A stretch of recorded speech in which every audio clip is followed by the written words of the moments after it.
Pemerintah melalui Menteri Keuangan telah mengambil sikap untuk menerapkan cukai plastik, hal itu untuk mengendalikan penggunaan kantong plastik. Namun sayangnya, kebijakan tersebut menimbulkan polemik di masyarakat. Wakil Ketua DPR RI Fahri Hamzah menyampaikan, makin tingginya jumlah keberangkatan jamaah haji dan kondisi cuaca yang kurang baik akhir-akhir ini menjadikan petugas haji dituntut untuk lebih sigap dalam memberikan pelayanan. Pimpinan DPR RI menyambut baik dan menekankan pentingnya peningkatan kerjasama di berbagai bidang antara Indonesia dengan Libya seperti politik, ekonomi, dan sosial budaya.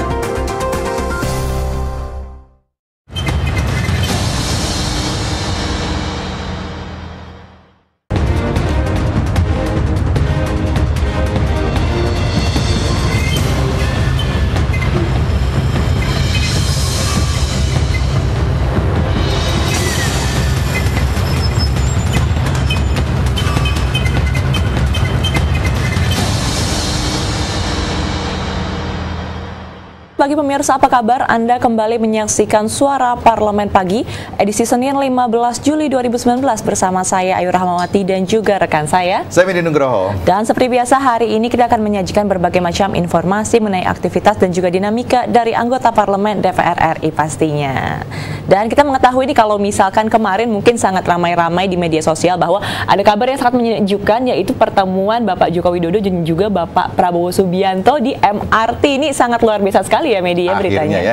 Akhirnya setelah hiruk pikuk kemarin, sekarang sudah ada pernyataan tidak ada lagi cebong, tidak ada lagi kampret, yang ada hanyalah merah putih Persatuan Indonesia. Tapi kamu ngerti nggak, Ayu, kalau bicara masalah pertemuan, makna dari pertemuan kenapa harus di MRT? Mungkin ini lebih mengarahkan kepada pemimpin yang terbuka, bisa dilihat oleh masyarakat, dan juga pemimpin yang juga merakyat nih semuanya, jadi turun langsung ke lapangan. Kalau menurut Medi seperti apa? Ya, kita bicara masalah tensi politik memang sudah mulai menurun ya, setidaknya dengan pertemuan Pak Jokowi dan Pak Prabowo ini. Ada satu hal yang menarik bahwa tidak ada lagi tadi ada cebong, ada kampret terkait dengan sosmed yang akhir-akhir ini kan memang luar biasa, ramai, panas banget. Tapi syukurlah kita merasa senang bahwa akhirnya dua tokoh bangsa ini bisa bertemu gitu kan, untuk bisa meredamkan suhu politik yang memang agak memanas. Mengawali pagi ini kami akan berikan dulu 3 berita utama. Yang pertama, penerapan cukai plastik masih menjadi dilema. Wakil Ketua Komisi 11 Hafiz Thohir meminta pemerintah mengkaji kembali kebijakan menerapkan cukai plastik ini. Dan Hafiz juga menilai dengan adanya cukai plastik dapat menurunkan daya saing industri di Indonesia karena masih banyak yang bergantung pada plastik sebagai bahan baku. Berikut berita selengkapnya. Pemerintah melalui Menteri Keuangan telah mengambil sikap untuk menerapkan cukai plastik, hal itu untuk mengendalikan penggunaan kantong plastik. Namun sayangnya, kebijakan tersebut menimbulkan polemik di masyarakat. Pemerintah mengharapkan jika cukai kantong plastik diterapkan, maka dapat mengurangi penggunaan plastik sekali pakai, mengingat saat ini Indonesia berada di posisi kedua peringkat dunia sebagai pencemar sampah plastik terbanyak. Wakil Ketua Komisi 11 Hafiz Thohir meminta pemerintah mengkaji kembali kebijakan penerapan cukai plastik ini. Hafiz menilai dengan adanya cukai plastik dapat menurunkan daya saing industri di Indonesia. Komisi 11 akan mendalami dulu sebelum mengambil keputusan terhadap cukai plastik. Sehingga kita akan membahas ini dalam bentuk rapat dengar pendapat dengan Eselon 1 Kementerian Keuangan. Bila perlu juga kita akan mengundang Kementerian Industri juga karena terkait dengan industri plastiknya itu. Hal berbeda dikatakan anggota Komisi 11 Amir Uskara. Ia mengatakan gagasan cukai plastik ini kiranya dapat diterima dengan baik. Bahkan Amir menyarankan agar kebijakan fiskal itu diterapkan juga pada jenis plastik lainnya. Harusnya cukai plastik ini segera diselesaikan kalau bisa tahun ini. Apapun itu saya kira dalam bentuk pengendalian, sekarang ini kalau kita lihat di gerai-gerai sebenarnya sudah ada pungutan. Untuk plastik ini, kantong-kantong plastik itu beberapa gerai sudah memungut sampai Rp200 yang kita tidak tahu apa peruntukannya. Andri, TVR Parlemen melaporkan.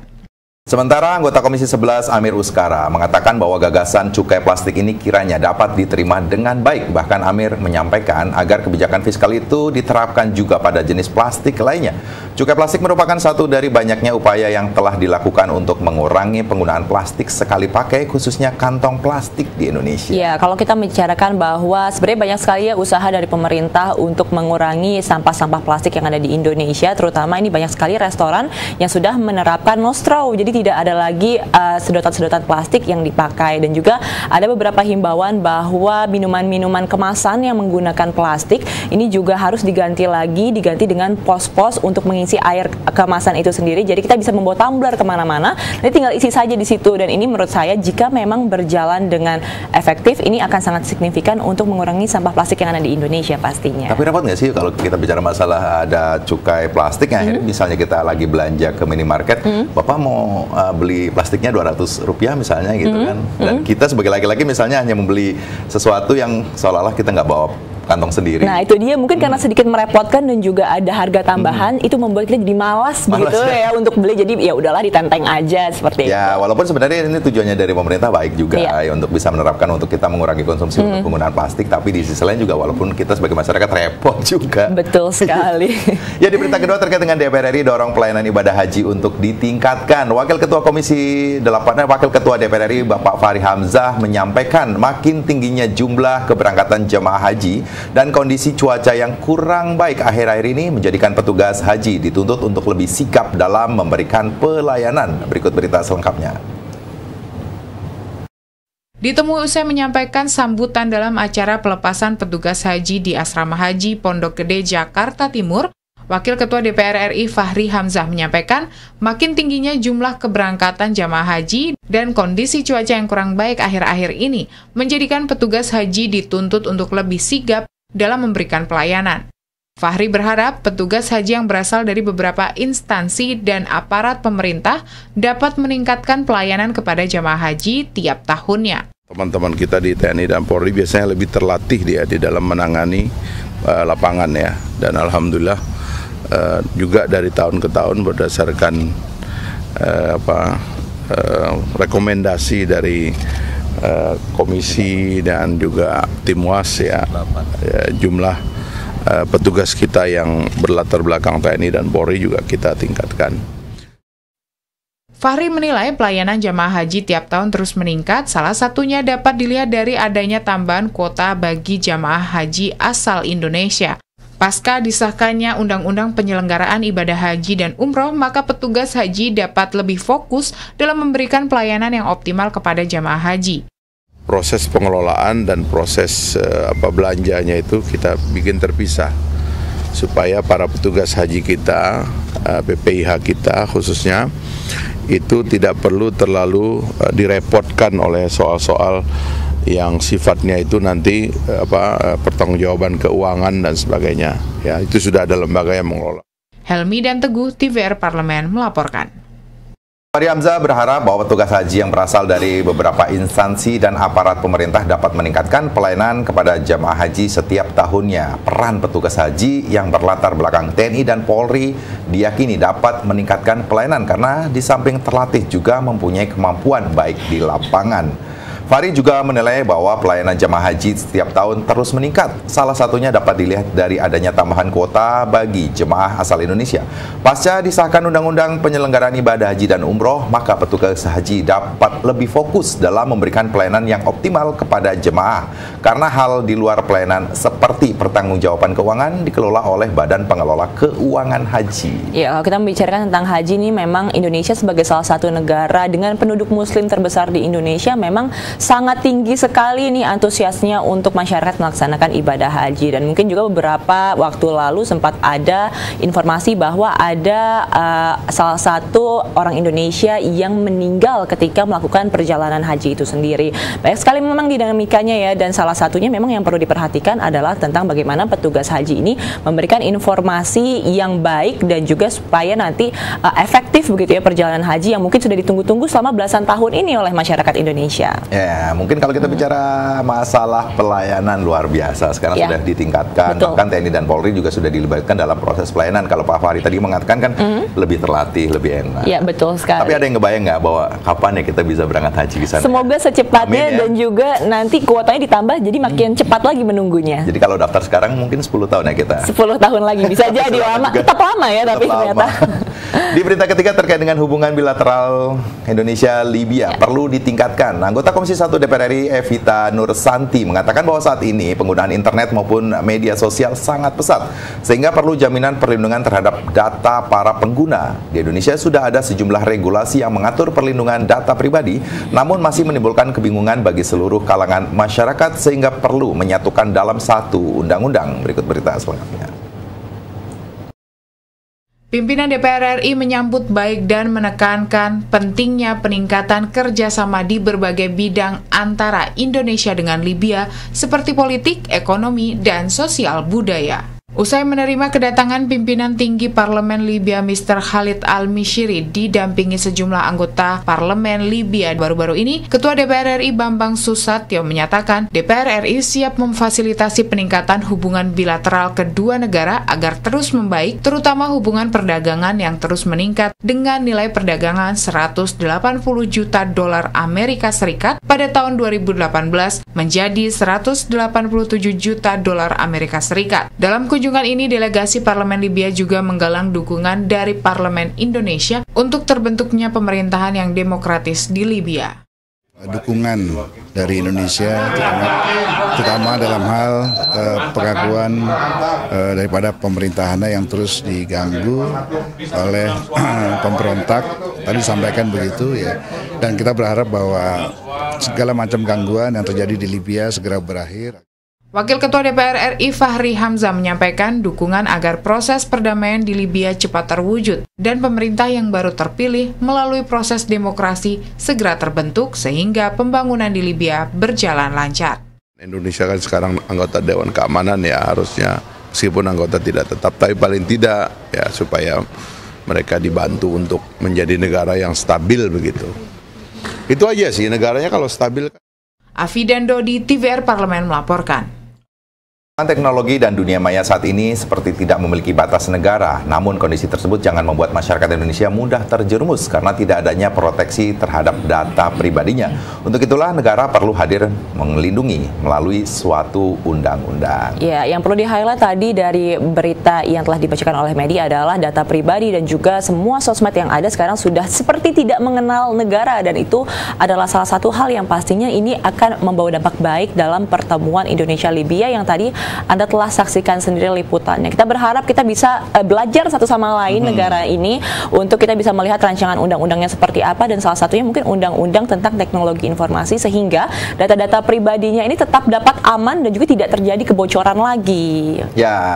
Antara Indonesia dengan Libya, kalau tadi sudah ada pertemuan dengan Wakil Ketua DPR RI Pak Fahri Hamzah, ini mungkin terkait masalah undang-undang data mungkin dibahas juga bahwa antar negara itu bisa saling melindungi bagaimana data para pengguna atau masyarakat ini bisa dilindungi dengan baik. Betul, gitu jadi mungkin secara internasional ini bisa terus dijaga, dan juga kemarin sempat ada kebocoran Facebook yang sampai ratusan data itu, semoga tidak terjadi lagi dan pastinya bisa dilindungi oleh negara secara internasional. Dan pemirsa, kita akan jeda sejenak karena setelah ini kita akan membacakan headline dari surat kabar yang terbit pada hari ini. Tetap bersama kami dalam Suara Parlemen Pagi.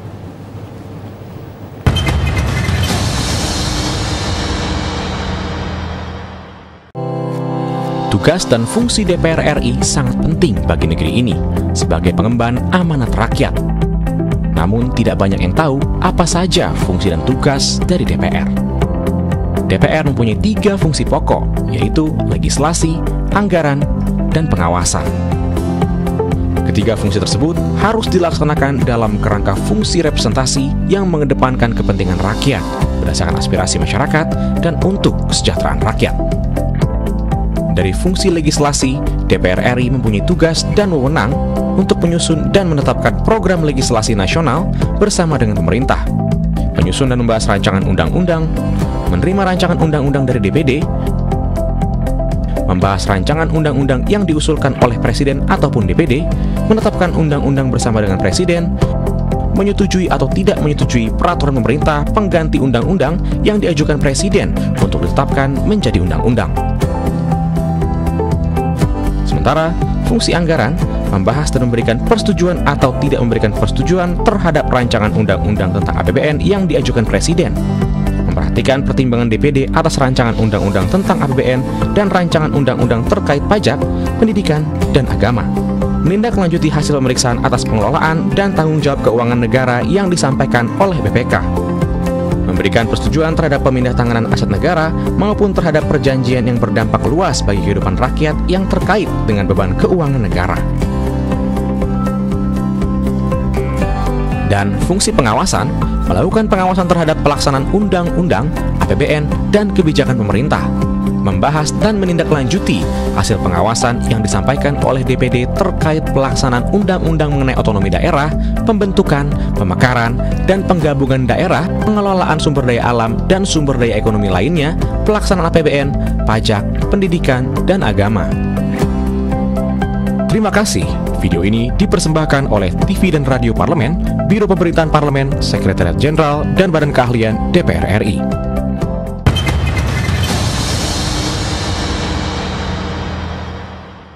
Ya pemirsa, terima kasih Anda masih bersama kami dalam Suara Parlemen Pagi, dan hari ini kita akan membacakan surat kabar yang terbit pada hari ini. Di meja kami telah ada satu harian ini dari Kompas, dan kita akan membahas tentang berita ekonomi tentang benahi tata niaga garam. Ini harga garam di Petambak anjlok hingga Rp500 per kilogram. Petambak berharap pemerintah dapat membenahi tata niaga untuk menyokong produksi dalam negeri. Nah, nanti selengkapnya ini akan kita bacakan. Tapi sebelumnya kita akan lihat headline dari surat kabar berikut ini.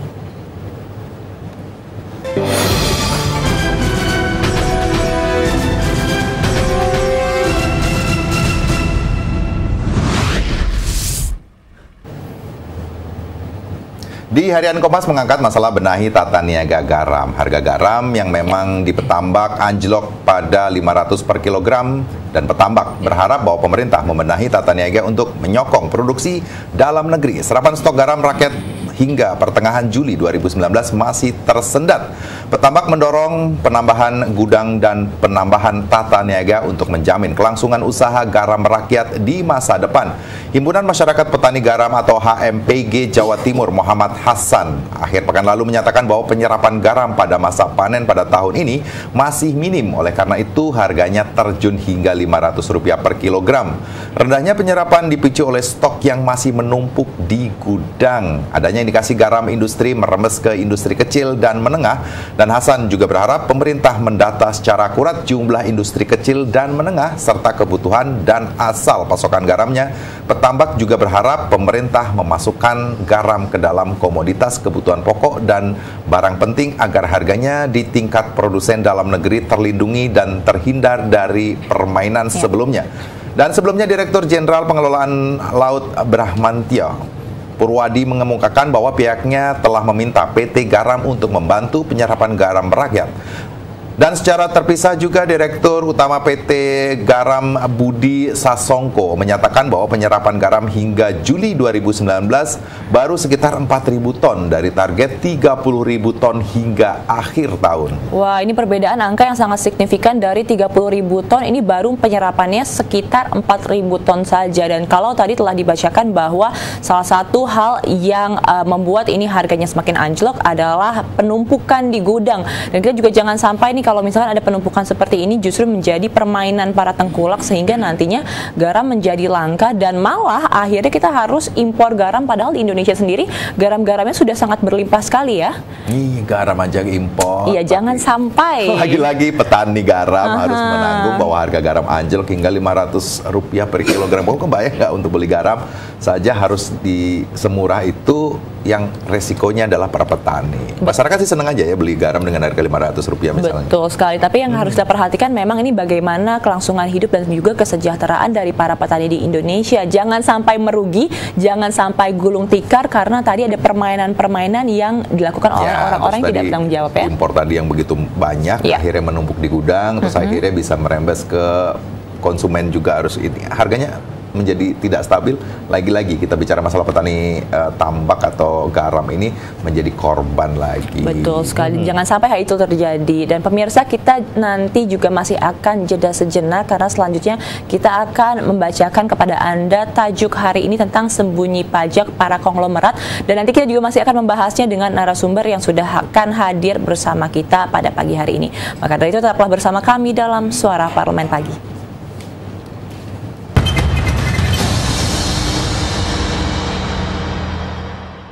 Indonesia merupakan negara yang menganut paham trias politika, yaitu suatu paham yang menyatakan bahwa cabang pemerintahan dibagi atas 3 kekuasaan, yaitu kekuasaan eksekutif, yaitu presiden sebagai pemegang kekuasaan dan pelaksana pemerintahan. Kekuasaan legislatif, yaitu DPR RI sebagai pengawas jalannya pemerintahan. Kekuasaan yudikatif, yaitu lembaga peradilan, memegang kekuasaan kehakiman yang merdeka untuk menyelenggarakan peradilan guna menegakkan hukum dan keadilan. Sebagai lembaga legislatif, secara konstitusional, yakni Undang-Undang Dasar 1945, DPR RI memiliki hak, yaitu hak interpelasi, hak angket, dan hak menyatakan pendapat. Dalam Undang-Undang Nomor 17 Tahun 2014 Pasal 79 Ayat 2, lebih lanjut diatur bahwa hak angket adalah untuk melakukan penyelidikan terhadap pelaksanaan suatu undang-undang dan atau kebijakan pemerintah yang berkaitan dengan hal penting, strategis, dan berdampak luas pada kehidupan bermasyarakat, berbangsa, dan bernegara yang diduga bertentangan dengan peraturan perundang-undangan. Berkaitan dengan penyelidikan terhadap pelaksanaan suatu undang-undang ini, maka semua lembaga yang dibentuk melalui undang-undang mendapat pengawasan dari DPR RI, termasuk Komisi Pemberantasan Korupsi atau KPK, yang dibentuk sesuai dengan Undang-Undang Nomor 30 Tahun 2002. Bentuk pengawasan tersebut meliputi kinerja KPK di bidang penegakan hukum yang berkaitan dengan pencegahan dan penindakan korupsi dengan mengedepankan prinsip transparansi dan akuntabilitas. Selain itu, dalam Undang-Undang KPK Pasal 20 Ayat 1 juga disebutkan bahwa pertanggungjawaban publik KPK harus ditujukan kepada Presiden, DPR RI, dan Badan Pemeriksa Keuangan BPK.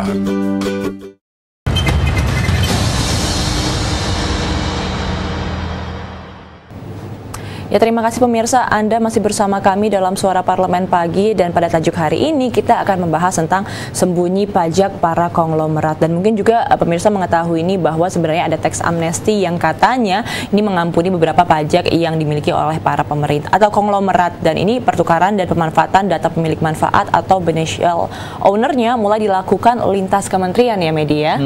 Nah, ya langkah ada satu hal yang sedih juga ya kalau para konglomerat harus bisa berlari dari namanya pajak.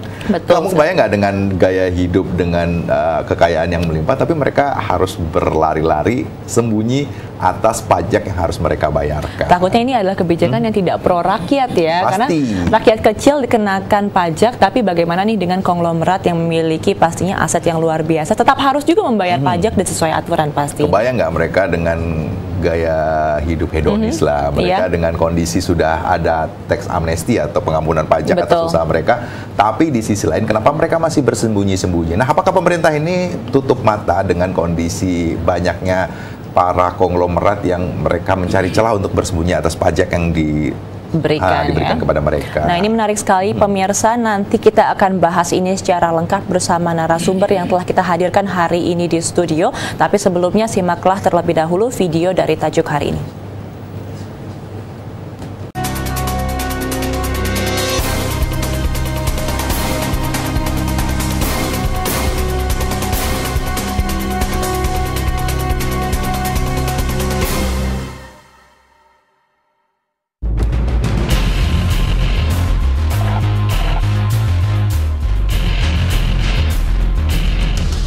Sembunyi pajak para konglomerat.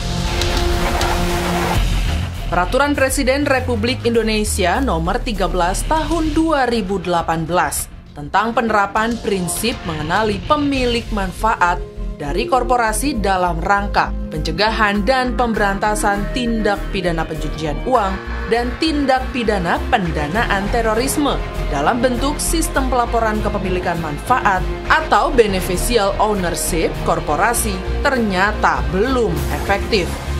Padahal dapat dimanfaatkan oleh beberapa lembaga negara, terutama Direktorat Jenderal Pajak Kementerian Keuangan dalam mengoptimalkan penerimaan negara. Oleh karena itu, DPR mendorong pemerintah menggiatkan dan mengoptimalkan sosialisasi terhadap seluruh keanggotaan korporasi, baik yang sudah terdaftar maupun yang belum terdaftar di Kemenkumham, agar tidak terjadi kasus penghindaran pajak. Aparatur harus berani menindak tegas korporasi yang menolak untuk melaporkan pemiliknya, dengan memberikan sanksi kepada korporasi tersebut sesuai dengan ketentuan peraturan perundang-undangan yang berlaku. Selain itu, pemerintah harus dapat memanfaatkan data pemiliknya serta melakukan otentifikasi terhadap para pemilik korporasi agar dapat dikenakan kewajiban membayar pajak sebagaimana yang diatur dalam Undang-Undang Perpajakan. Hal ini untuk menghindari kesan pajak hanya untuk orang kecil, sementara para konglomerat bebas pajak.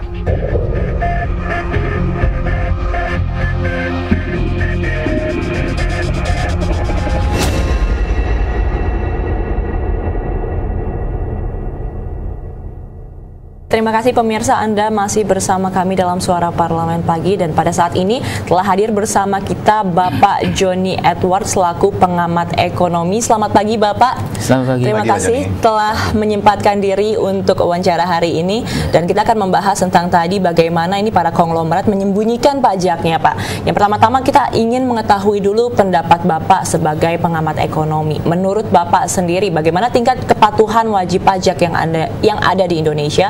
Bagaimana juga korporasi maupun pemilik dari korporasi tersebut? Dan kita juga tadi telah menyinggung di awal tentang BO, Pak, yang telah disebutkan pada saat kita sebelum siaran video tadi. Ini menurut Bapak seperti apa? Ya, ini menarik sekali. Masalah pajak adalah masalah yang paling inti dari sebuah negara. Ya. Kita masih sekitar 80% penerimaan negara dari pajak. Itu artinya penerimaan pajak harus dijaga, dikembangkan, ditumbuhkan terus.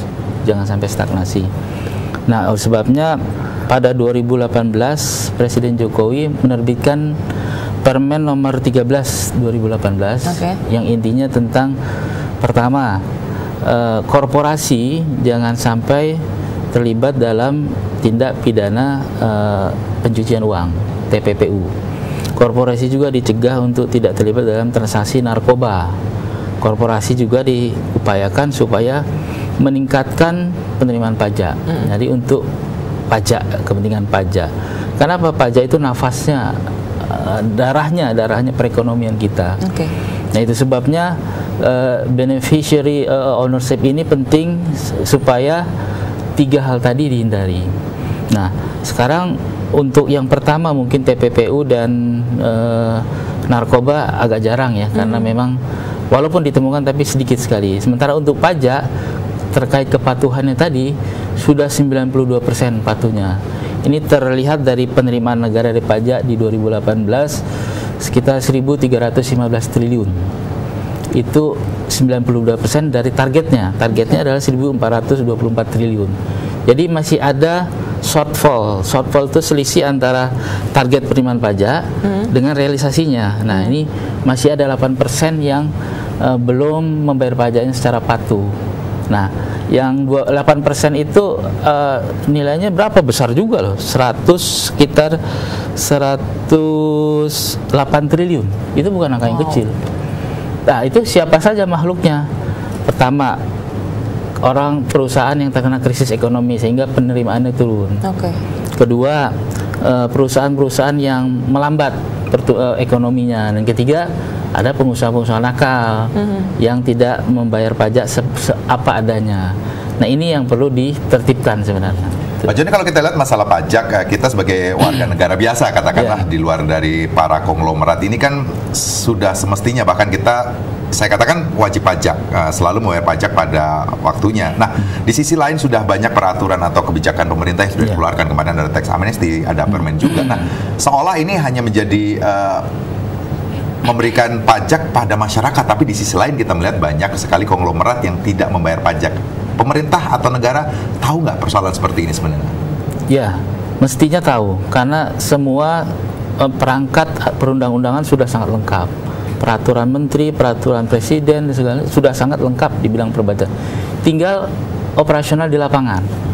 Nah, seperti tax amnesty itu kan upaya pemerintah merayu para konglomerat, kalau masih ada duit di luar negeri, parkir kembali. Yang parkir luar negeri, tarik ke dalam negeri. Kita kasih insentif. Kemudian yang masih punya portfolio bisnis yang besar yang belum dilaporkan, dilaporkan.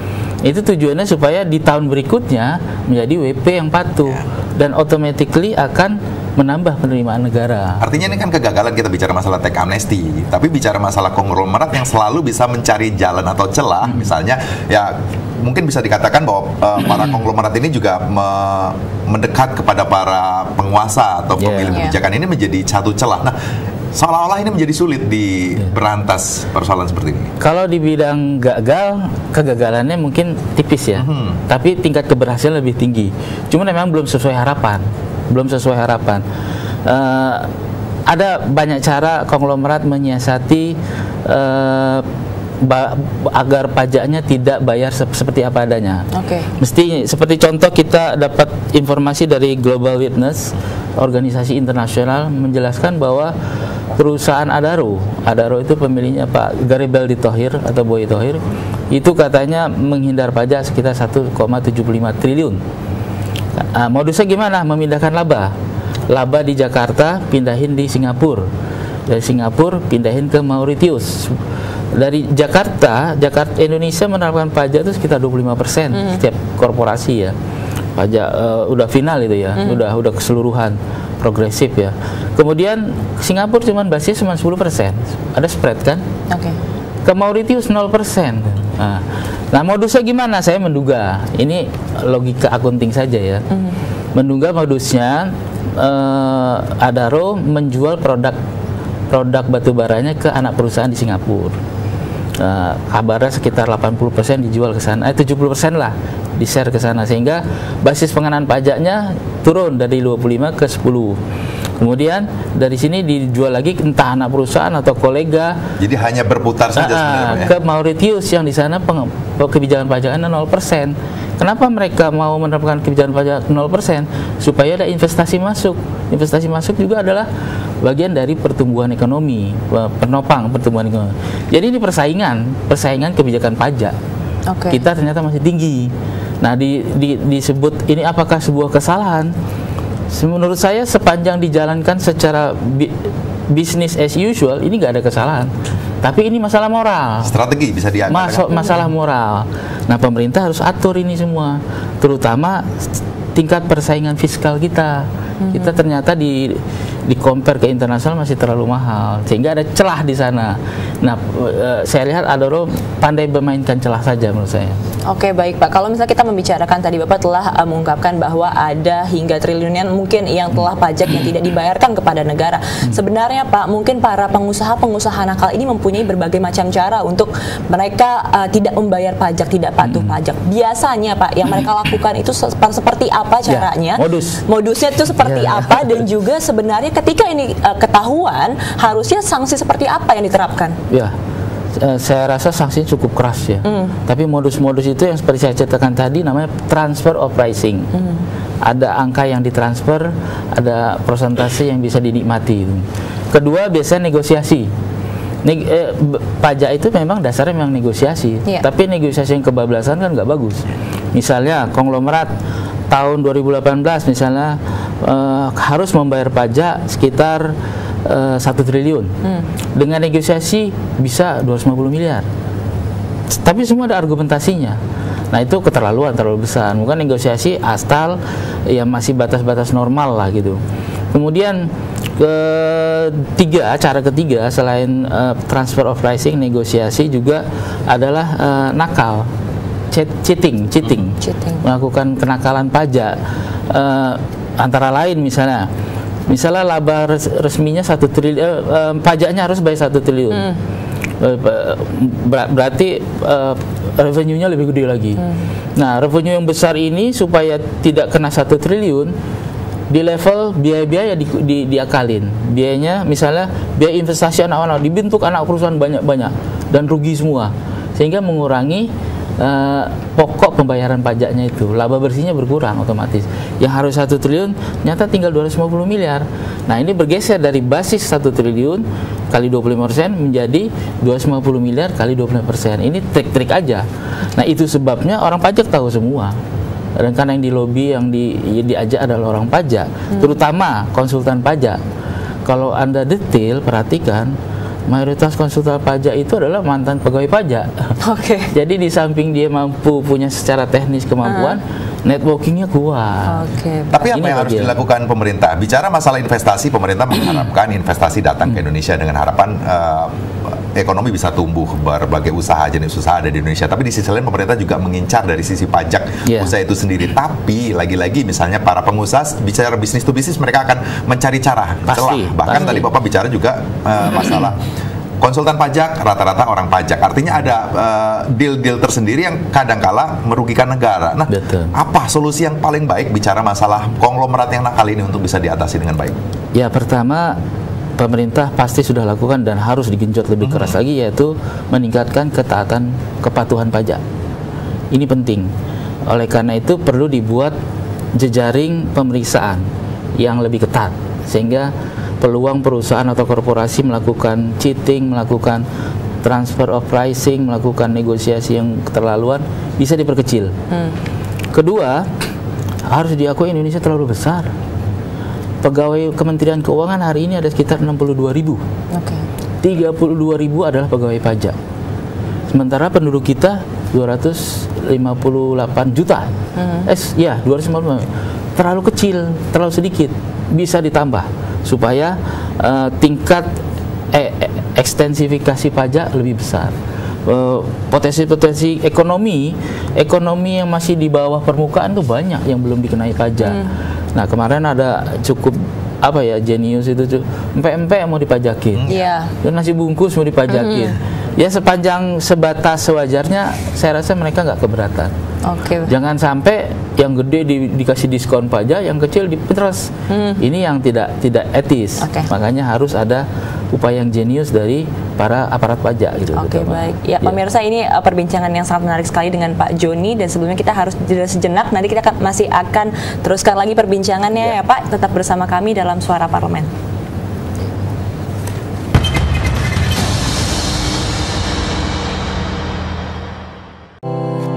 Tugas dan fungsi DPR RI sangat penting bagi negeri ini sebagai pengemban amanat rakyat. Namun tidak banyak yang tahu apa saja fungsi dan tugas dari DPR. DPR mempunyai 3 fungsi pokok, yaitu legislasi, anggaran, dan pengawasan. Ketiga fungsi tersebut harus dilaksanakan dalam kerangka fungsi representasi yang mengedepankan kepentingan rakyat berdasarkan aspirasi masyarakat dan untuk kesejahteraan rakyat. Dari fungsi legislasi, DPR RI mempunyai tugas dan wewenang untuk menyusun dan menetapkan program legislasi nasional bersama dengan pemerintah, menyusun dan membahas rancangan undang-undang, menerima rancangan undang-undang dari DPD, membahas rancangan undang-undang yang diusulkan oleh Presiden ataupun DPD, menetapkan undang-undang bersama dengan Presiden, menyetujui atau tidak menyetujui peraturan pemerintah pengganti undang-undang yang diajukan Presiden untuk ditetapkan menjadi undang-undang. Sementara, fungsi anggaran membahas dan memberikan persetujuan atau tidak memberikan persetujuan terhadap rancangan undang-undang tentang APBN yang diajukan Presiden, memperhatikan pertimbangan DPD atas rancangan undang-undang tentang APBN dan rancangan undang-undang terkait pajak, pendidikan, dan agama, menindaklanjuti hasil pemeriksaan atas pengelolaan dan tanggung jawab keuangan negara yang disampaikan oleh BPK, memberikan persetujuan terhadap pemindahantanganan aset negara maupun terhadap perjanjian yang berdampak luas bagi kehidupan rakyat yang terkait dengan beban keuangan negara. Dan fungsi pengawasan melakukan pengawasan terhadap pelaksanaan undang-undang, APBN, dan kebijakan pemerintah, membahas dan menindaklanjuti hasil pengawasan yang disampaikan oleh DPD terkait pelaksanaan undang-undang mengenai otonomi daerah, pembentukan, pemekaran, dan penggabungan daerah, pengelolaan sumber daya alam dan sumber daya ekonomi lainnya, pelaksanaan APBN, pajak, pendidikan, dan agama. Terima kasih. Video ini dipersembahkan oleh TV dan Radio Parlemen, Biro Pemerintahan Parlemen, Sekretariat Jenderal, dan Badan Keahlian DPR RI.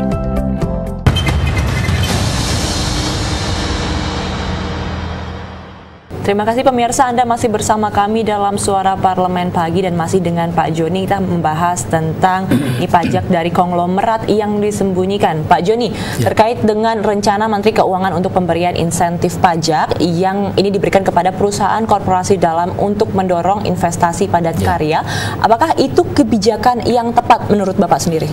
Menurut saya itu tepat sekali, karena fungsi fiskal itu bermacam-macam. Disinilah seninya seorang Menteri Keuangan harus pandai meng-create fungsi fiskal, pajak. Nah, ada fungsi untuk mendapatkan uang, PPH juga, PPN, PPNBM. Ada fungsi untuk mengenerate investasi. Nah, ini adalah deductible, super deductible tax, yaitu potongan pajak yang sangat besar. Kalau seorang pengusaha menginvestasikan 100 miliar, maka dia dapat 300%. Jadi dia untung 200%, untung 200 miliar. Itu industri seperti apa? Ya seperti pendidikan, kemudian kayak unicorn itu kan pada akhirnya menyerap tenaga kerja nanti. Nah, memang kebijakan pajak yang seperti ini tidak didedikasikan untuk merekrut uang pajak, tapi lebih untuk menciptakan pertumbuhan ekonomi lewat penyerapan tenaga kerja, lewat perputaran bisnisnya. Nah, pada akhirnya juga di depan nanti kena juga bayar pajak pada akhirnya. Tapi memang di tahun pertama, kedua, dan seterusnya memang dikasih namanya deductible tax, super deductible tax. Itu bagus. Dan kebijakan pajak itu banyak sekali. Contohnya, misal dalam kondisi ekonomi krisis keras, seharusnya pajak itu dikendurkan. Kita dalam beberapa tahun terakhir justru mengetatkan, sehingga seperti kecekek orang itu dari sebagai sudut dikenakan pajak. Nah, manajemen pajak manajemen fiskal yang bagus ketika krisis dikendurkan supaya perusahaan tetap bisa berjalan walaupun penerimaannya turun. Bertahan itu adalah bagian dari strategi pajak. Nah, pada saat ekonomi mulai booming, genjotlah tuh. Pada sisi-sisi yang dikenain pajak dia tidak bermasalah. Seringkali ada perusahaan sedang asik-asik digeber pajak besar, jatuh. Baru sedang asik tumbuh, belum seumur jagung, jatuh karena dikenakan pajak yang tinggi. Nah, inilah seni dalam, dan saya lihat beberapa waktu terakhir ini kebijakan ini sudah mulai muncul. Saya lihat Ibu Menteri Keuangan sudah mulai menggunakan seni mengelola fiskal, dan itu bagus. Saya pernah baca iklan mini di The Economist. Negara Makedonia mengundang investor, siapa yang mau investasi langsung di sana itu dibebaskan PPh korporasi 10 tahun ke depan. Pekerja-pekerja ekspatriatnya dibebaskan PPh pribadi 10 tahun ke depan.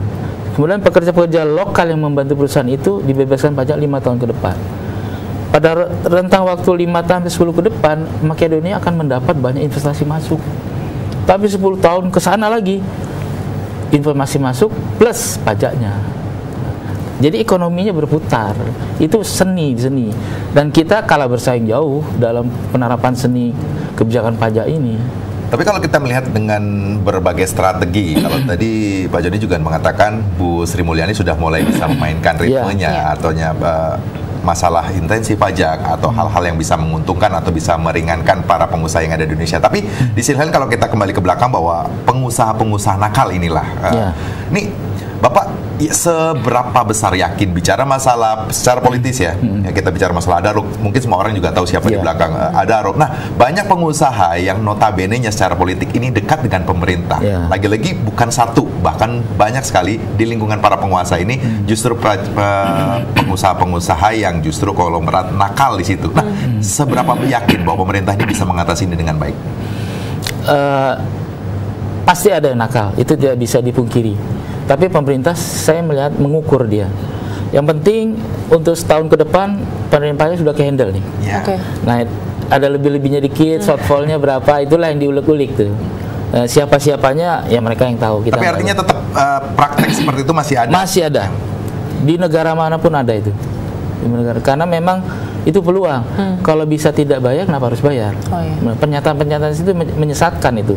Kalau bisa dipersulit, ngapain dipermudah? Kan harusnya kan kalau bisa dimudahkan, kenapa harus dipersulit? Kalau bisa bayar, kenapa harus ditunda? Kan harusnya begitu. Nah ini selama masih ada celah, mereka akan kejar itu. Seberapapun besarnya itu. Tapi buat konglomerat kan 1,75 triliun kan besar itu. Iya, betul sekali. Besar, dan itu likuiditas dia segar buat dia gitu. Baik Pak, ini mungkin sekaligus pertanyaan terakhir dan juga closing statement dari Bapak itu sendiri. Sebenarnya seperti apa harapan Bapak untuk masalah yang terus-menerus terjadi di Indonesia, dan mungkin ada solusi-solusi strategis yang Bapak bisa utarakan kalau misalkan pemerintah mengambil kebijakan yang tidak pro kepada salah satu golongan tertentu saja, seperti apa menurut Bapak, seperti apa? Ya, pertama yang perlu ditampilkan oleh pemerintah adalah keadilan pajak. Ini yang harus kita kedepankan, terutama kepada UKM. Pada saat krisis 98, saya ingat benar, perbankan hancur, papan atas semua hancur, konglomerat terjebak dalam hutang yang besar. Nah, yang menjadi buffer ekonomi saat itu adalah UKM. Nah, harusnya kebijakan pajak itu melindungi mereka, membuat mereka bisa menjadi naik kelas dari UKM bawah, mikro, naik ke menengah jadi pengusaha atas. Pembinaan seperti ini yang harus kita perbanyak, tentu dengan kebijakan fiskal tadi, seni mengelola kebijakan fiskal. Dan kedua, keadilan dalam konteks banyak sekali fasilitas untuk konglomerat, memang untuk merangsang investasi, tapi kadang-kadang penerapannya jomplang dengan yang UKM. Ya, seperti pengurangan pajak barang mewah gitu. Itu kan aneh-aneh aja lah kebijakan gitu. Ntar mobil mewah, kemudian emas, berlian. Sementara rakyat, yang untuk rakyat nggak ada, bahkan nasi bungkus mau dipajakin gitu. Terus empek mau dipajak. Jadi kan jomplang, jadi transparan, tidak adil lah gitu. Nah ini yang perlu kita benahi. Dan ke depan kita berharap pemerintah lebih indah lagi memainkan seni pengelolaan pajak ini. Fiskalnya biar lebih manusiawi, lebih adil, dan lebih NKRI, itu yang penting itu. Baik. Terima kasih banyak Pak Joni atas perbincangan kita hari ini. Kita juga berharap semoga pajak ini bukan merupakan suatu alat yang bisa dipakai untuk menusuk ke bawah, tapi ke atasnya justru tumpul ya Pak. Betul. Ya, pemirsa, selanjutnya kita akan membacakan agenda pada hari ini, Senin 15 Juli 2019. Akan diawali pada jam 10 pagi, Komisi 6 rapat kerja dengan Menteri Perindustrian dan Menteri Hukum dan HAM. Selanjutnya pada jam 11 waktu Indonesia bagian Barat, Komisi 10 RDPU Panja Pendidik dan Tenaga Kependidikan dengan LPTK UNJ Jakarta dan UPI Bandung. Selanjutnya pemirsa, Anda juga bisa menyaksikan di layar kaca Anda. Agenda hari ini akan ditutup pada pukul 14 waktu Indonesia bagian Barat. Dari Komisi 3 DPR RI melakukan pengesahan Wakil Ketua baru, dan Komisi 10 rapat panja rancangan Undang-Undang Ekraf. Dan pemirsa, tadi kita telah membacakan tiga berita utama yang terbit pada hari ini, dan juga headline dari surat kabar, serta tajuk yang telah kita bahas secara mendalam bersama dengan Pak Joni. Dan berakhirlah sudah perjumpaan kita pada Suara Parlemen pagi hari ini. Saya Ayu Rahmawati dan juga rekan saya Medi Nugroho, dan juga Pak Joni beserta seluruh kerabat kerja yang bertugas mengucapkan terima kasih atas perhatian Anda. Sampai jumpa. Terima kasih banyak ya Pak. Sama-sama. Terima kasih.